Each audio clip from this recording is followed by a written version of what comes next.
My wife had been gone for almost 2 years when the call came that my brother was dying. I drove 11 hours straight from Tucson to a hospice in Boise, the kind of place that smells like lavender trying to cover something else. The nurse at the front desk gave me a look I couldn't read and said my brother had been asking for me.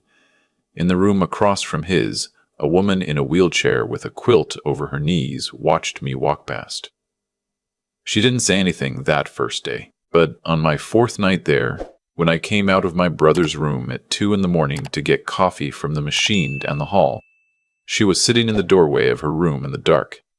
She looked at me like she'd been waiting, and she said, real soft, almost like she was afraid someone would hear, "Whatever your nephew tells you when he gets here, don't believe a word of it. Drive home tonight if you can. I want to tell you my name is Owen Hartwich. I'm 63 years old. I worked 38 years as a freight dispatcher for a regional trucking outfit before I retired 3 summers ago, and I never thought of myself as a man who could be fooled. I balance my checkbook every Sunday morning. I read the fine print. My wife Marlo used to laugh at me because I'd spend 20 minutes at the gas pump deciding whether the car wash was worth the extra $4. I tell you all this so you understand. The man I'm about to describe, the one who walked into that hospice the next afternoon, believing the woman across the hall was just confused or medicated, the one who hugged his nephew and didn't think twice, that man trusted everyone he loved, and he almost lost everything because of it. Before I go any further, I want to thank you for being here. If you'd take a second and tell me down below in the comments where you're listening from and what time it is for you, I'd appreciate it. I read everyone. I'm just going to say up front that some details of the story have been changed for storytelling, but the heart of it, the lesson of it, that's as real as the floorboards under my feet right now. My brother's name was Hollis. He was 4 years older than me, and he'd raised me more than our father ever did. When our dad walked out in the spring of 1968, Hollis was 12 and I was 8, and from that day forward, he was the one who taught me how to throw a curveball, how to shave, how to apologize to a girl. He was the steadiest man I ever knew. So when his daughter-in-law called me in late October and told me he'd been moved into hospice care, I didn't even pack a proper bag. I threw 3 shirts and a toothbrush in a duffel and got in the truck. Hollis had pancreatic cancer. By the time I got there, he was down to maybe 90 pounds, and his hands shook when he tried to hold the cup of ice chips the nurse brought in. But his mind was sharp, and the first thing he did when I walked in was grab my wrist and pull me close and say, "Where's the boy? Where's Cale? You see him yet?" Cale is my nephew, Hollis's only son. 41 years old, lived up in Spokane, worked in commercial insurance or something close to it. I told my brother no, I hadn't seen Cale yet, that the nurse said he'd be down in the morning. And Hollis nodded, but he didn't look relieved. He looked tired, the kind of tired that goes past the body. I sat with him 3 days before that woman across the hall said anything to me. Her name, I'd learned later from a nurse, was Mrs. Pemberley. Late 70s, maybe 80. Stage 4 something, I never asked. She had a daughter who'd come once, on a Sunday afternoon with a paper bag of clean nightgowns, and left after 20 minutes. Other than that, no visitors. I'd see her sometimes in the common room when I went to stretch my legs, sitting by the window doing a crossword in pen. I felt sorry for her, the way you feel sorry for anyone alone at the end of something. The first afternoon I walked past her room, I said hello, and she nodded at me but didn't speak. The second day I brought her one of the muffins from the family kitchen the volunteers stocked, and she took it and said, "Thank you, very polite." And that was it. It was the third night that something shifted. I'd been sitting beside Hollis for hours, holding his hand while he slept, listening to the rattle of the oxygen concentrator and the wind outside the window. Around midnight, I stepped out to walk the hallway and clear my head, and as I passed Mrs. Slett Pemberley's room, I saw she was awake, sitting up in her chair, the lamp on low. She looked at me and said, "Your brother's dying," not unkindly, just stating it. I stopped and said, "Yes, ma'am, he is." And she said, "He's worried about something. He's been talking in his sleep. The nurses come and go, and they don't listen, but I can hear through the wall." I didn't think much of it then. People talk in their sleep, especially on morphine. I told her thank you for keeping him company in her own way, and I went back into my brother's room. But the next night was when she really spoke. It was past 2 in the morning. I was wrung out. Hadn't slept more than 3 hours in a stretch since I got there. I'd just come out of Hollis's room because the night nurse needed to change his line, and I was walking down to the coffee machine when I saw Mrs. Pemberley's door was open, and she was sitting in her wheelchair right in the doorway, not moving, just watching the hall. She lifted a finger at me, the kind of small gesture that means, "Come here," without making noise. I walked over. She said, "Sit down a minute." I pulled the visitor's chair over from beside her bed and sat. She had pale gray eyes, very clear, and she looked at me a long time before she spoke. "Your nephew gets in tomorrow," she said. I said yes. "How did she know that?" She said, "Because your brother told a nurse last night when he was half out of himself. He said the boy was coming, and he was afraid of what the boy was going to do. He said it 3 times. He kept saying he should have changed the will. He kept saying it. The nurse just patted his hand and went on. But I heard him." I felt something cold move down my back. I asked her what she meant. She said, "I had a son once. He's why I'm in here alone. Whatever your nephew tells you when he gets here tomorrow, don't believe a word of it. Don't sign anything. Don't agree to anything. Don't agree to anything. Drive home tonight if you can. I mean it."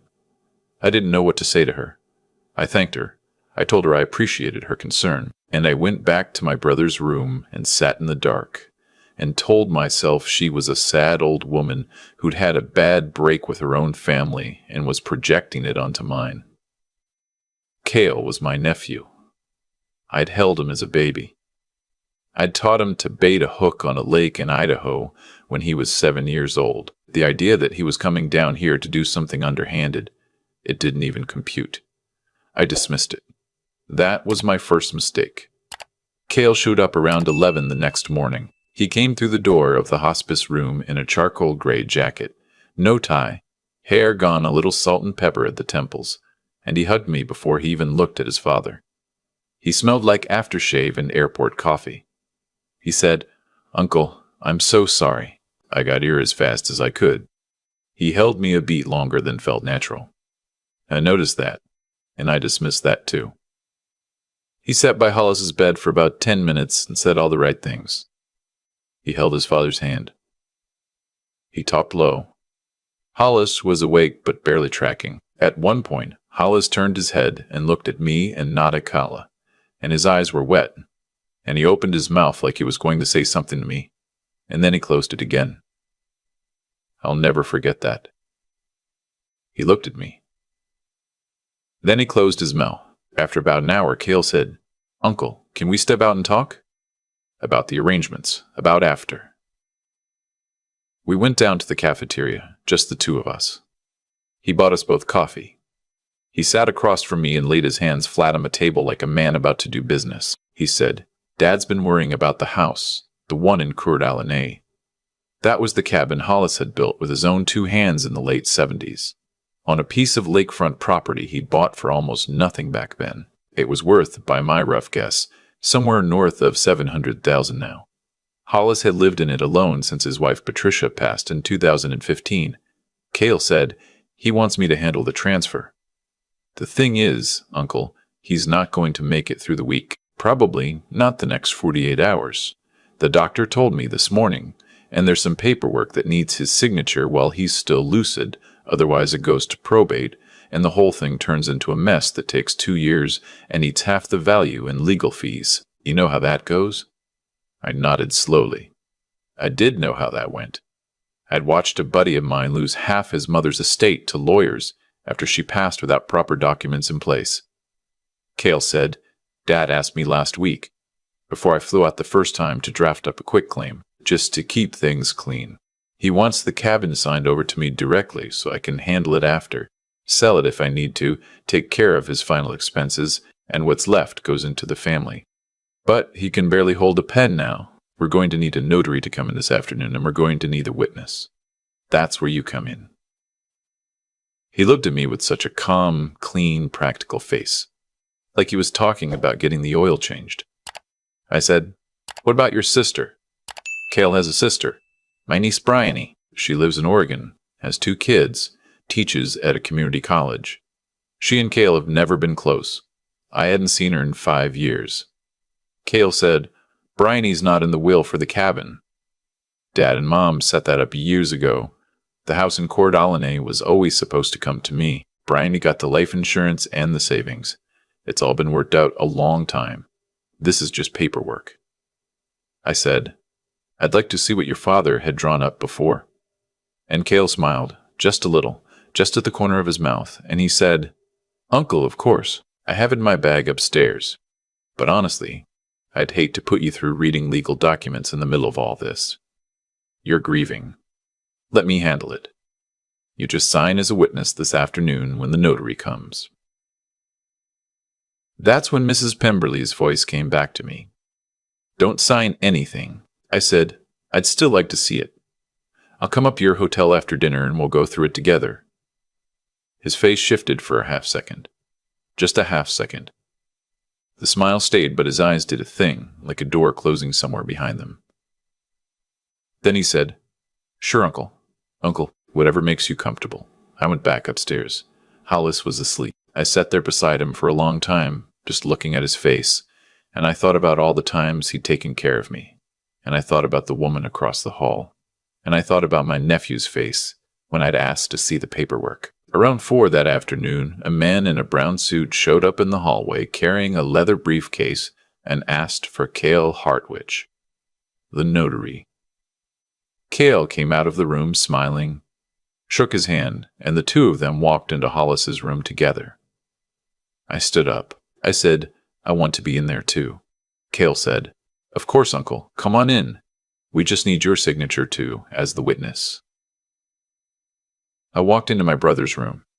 The notary had a stack of papers on a little folding tray over Hollis's bed. Hollis was awake, but his eyes were glassy, and he kept looking from me to Cale like he was trying to remember something. The notary was already explaining the documents in the bored voice of a man who's done this 1,000 times. I asked if I could see the papers. The notary handed me the top one. It was a quitclaim deed transferring the property in Coeur d'Alene to Cale Hartwich. That part was true, but underneath it was a second document, and underneath that, a third. The second was a power of attorney making Cale the sole agent over all of Hollis's financial affairs effective immediately. The third was an assignment of beneficiary on a life insurance policy I didn't even know my brother had. A $400,000 policy through his old union, with the beneficiary line freshly typed with Cale's name on it, replacing what looked like Bryony's name underneath in the carbon copy. I stood there holding those 3 documents, and I felt the room get very quiet. I said, Cale, what are these other 2? He said, Oh, those are just protective measures, in case Dad's situation changes and we need someone to handle his affairs in the next few days.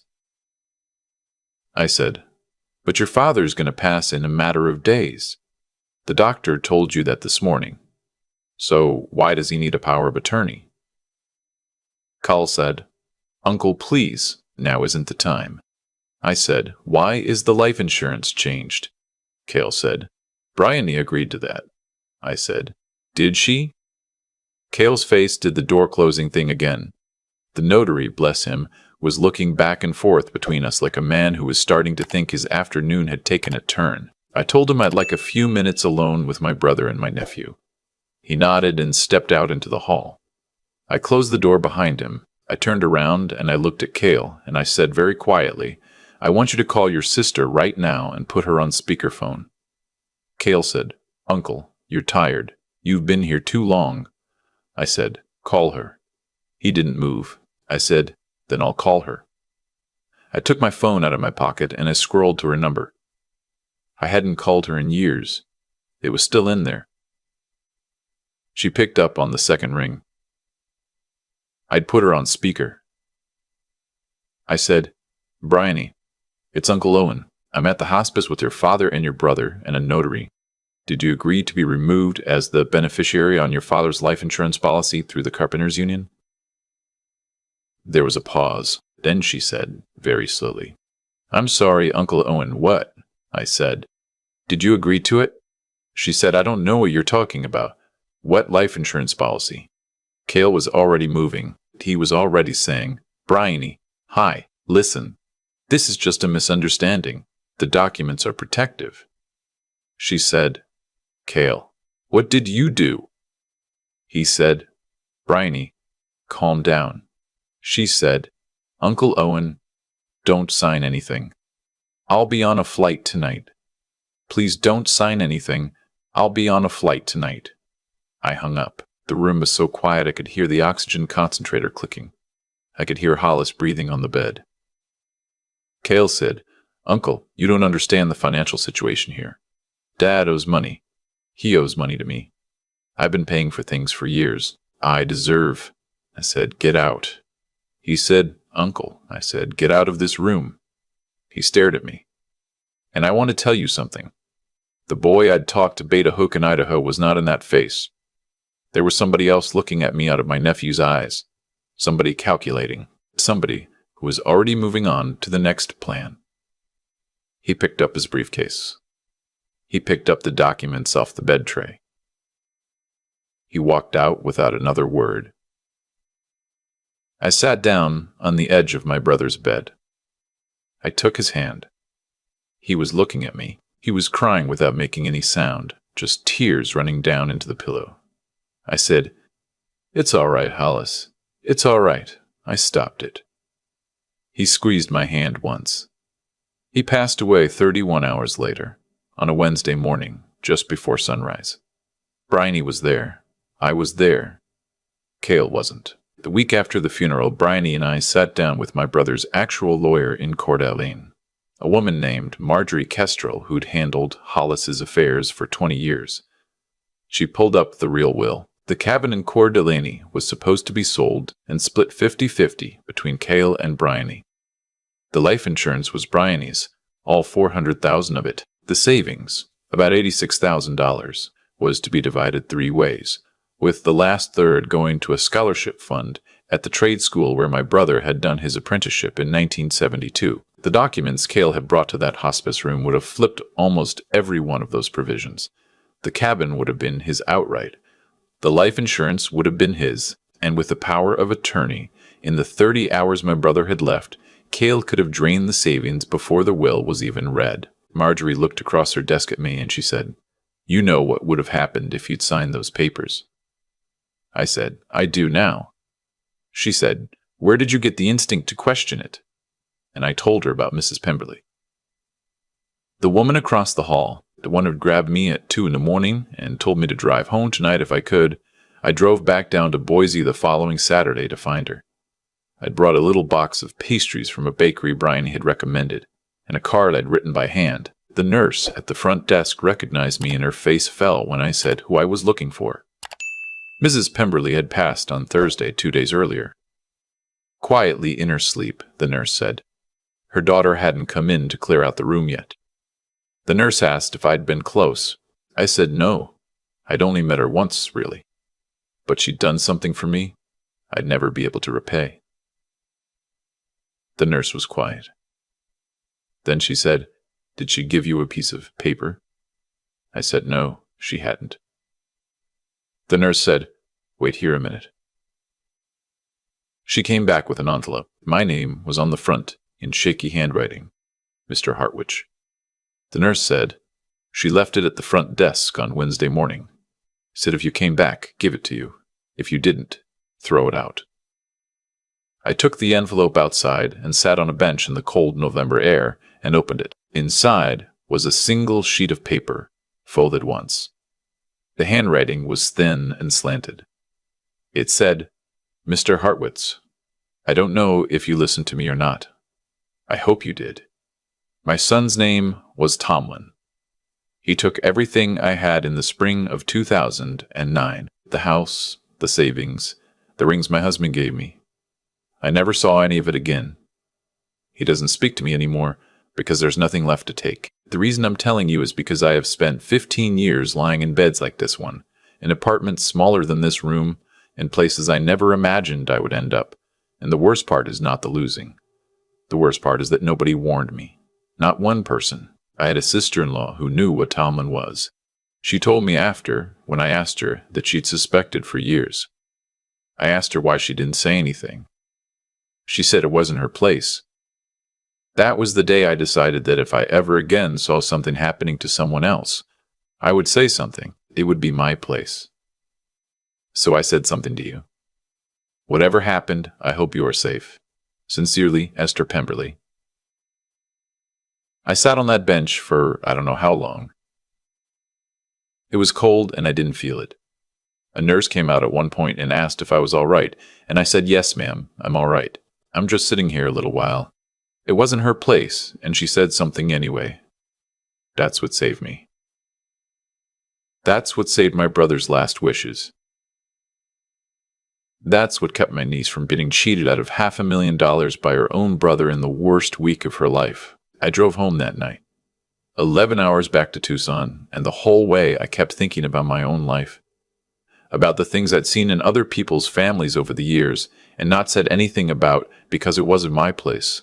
About a buddy of mine whose grown daughter was clearly lying about what she was doing with the money he was sending her. About a neighbor whose son had moved back in and started helping with the bills, and then helping with the accounts. Things I'd noticed and chosen not to notice. Cale tried to call me twice in the next month. I didn't pick up. He sent a long email about misunderstandings and how I'd embarrassed him in front of a notary. He said our family was broken now, and it was my fault. He said his father would have wanted us to stay together. I read it once, and I deleted it. Bryony, on the other hand, Bryony I talk to almost every Sunday now. She's been good to me.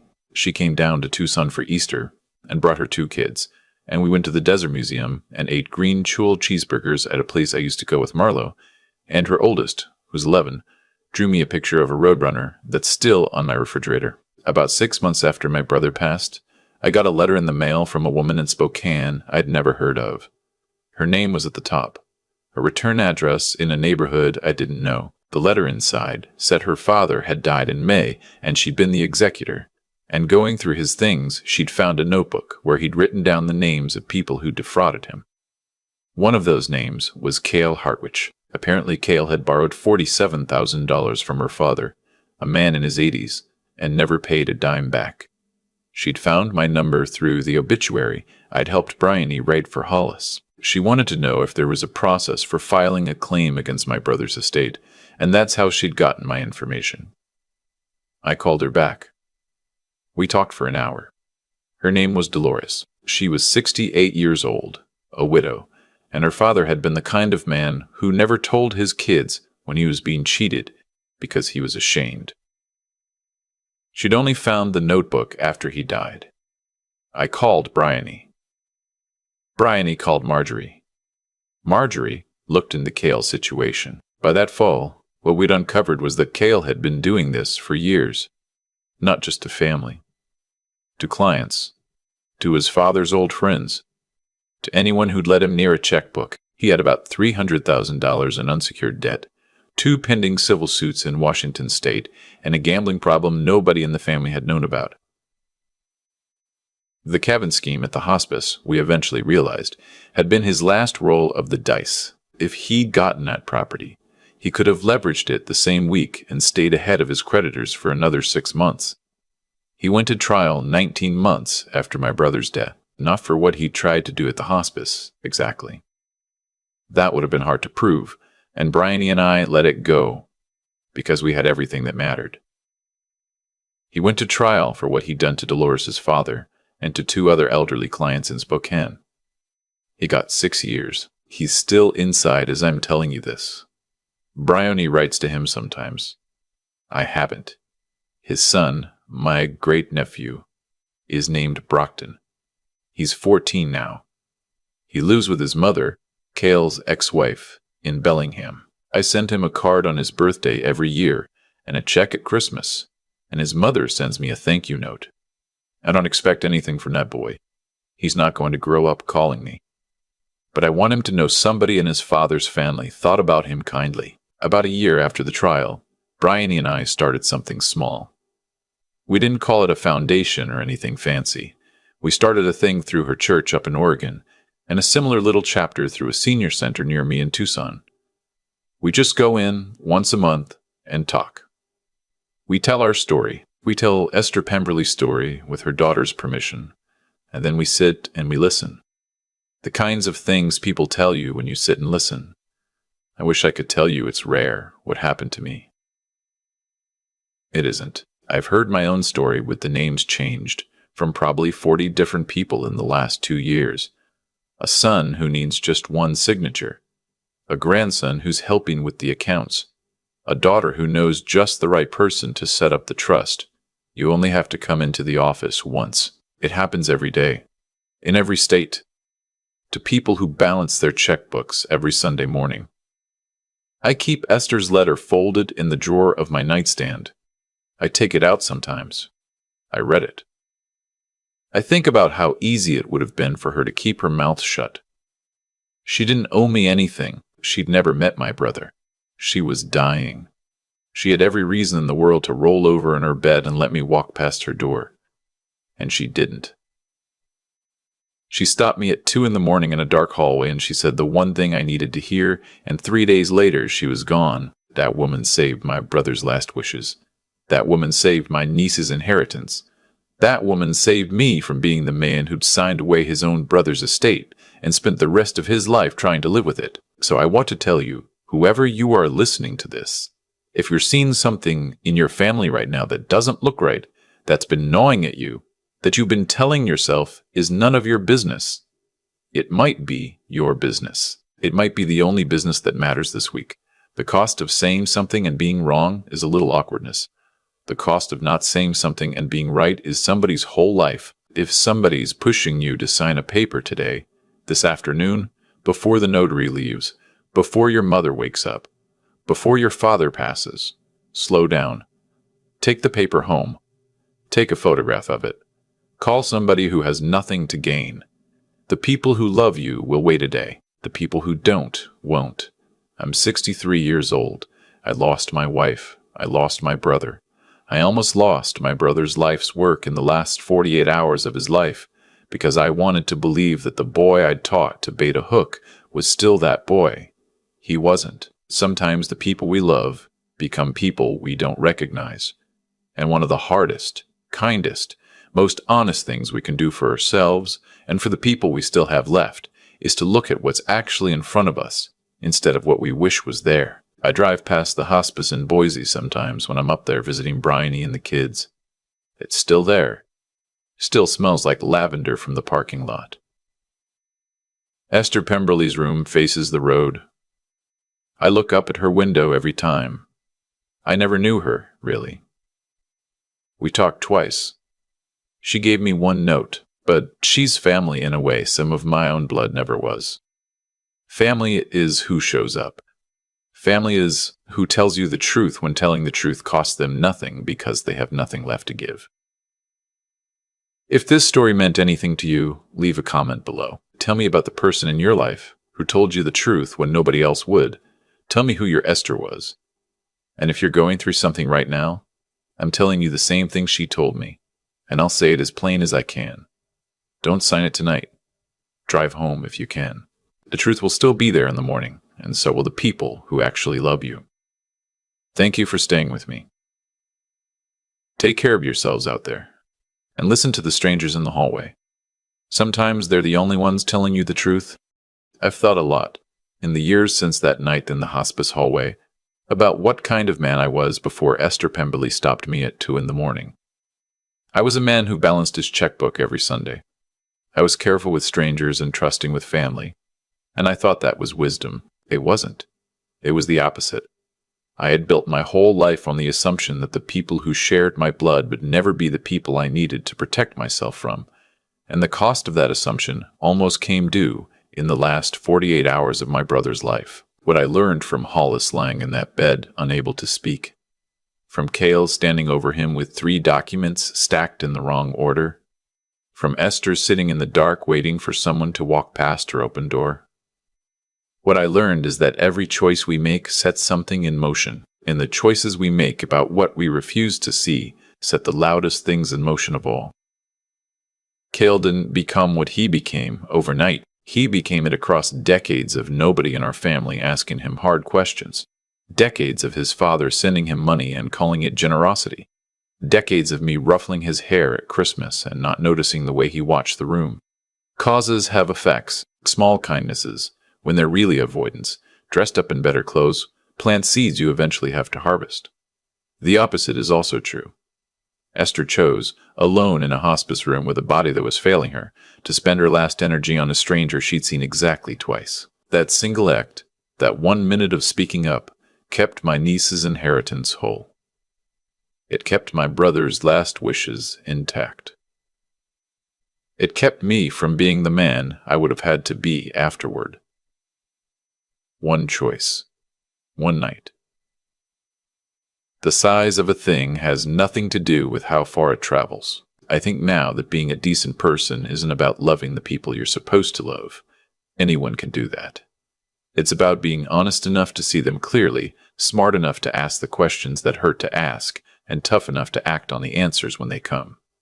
That's the work. Honesty about what's in front of you. The mind to slow down when somebody's rushing you. The spine to say no to your own nephew with a notary 3 feet away. None of that is natural to most of us. It has to be practiced. So I'll leave you with what I tell myself most mornings now. The people who love you can wait an afternoon. The people who don't, won't. Whatever's gnawing at you in your own family right now, that quiet feeling that something doesn't add up, trust it. Look at it. Ask the question. The cost of being wrong is a little awkwardness. The cost of being right and saying nothing is somebody's whole life. And the strangest, hardest part of all of this is that the older I get, the more I believe the truest family I have are the people who told me hard things when nobody else would.